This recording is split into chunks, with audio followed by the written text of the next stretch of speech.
Hello sa mga tropang gala ko dyan, another mini vlog. So, eto nga ngayon at nasa Cafe Señorita tayo sa Tanay Rizal. So, actually may branch din sila nito sa Antipolo at lagi din kaming kumakain doon. Pero ito first time namin sa Tanay. So, dahil dumating kami sa Tanay na magsi 6:30 na at nahihirapan na kaming maghanap kung saan kami kakain. So, napadpad kami dito sa Cafe Señorita.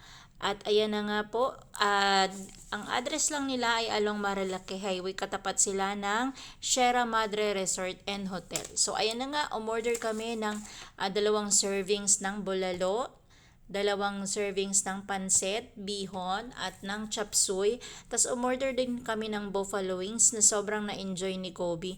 Medyo may slight lang siya ng pagkaalat pero pag sinama mo siya sa rice, okay pa rin naman siya. Tapos umorder kami ng water, ng mineral water kasi wala silang service water. So kung pupunta kayo ng Tanay, halos sa lahat ng mga nakainan namin sa Tanay, parang wala silang service water. So kailangan mo talagang bumili ng bottled water dahil mabibilaukan ka naman. So nag-order din kami ng isang bucket dyan ng Sanmig para uminit ang pagkanilang katawan.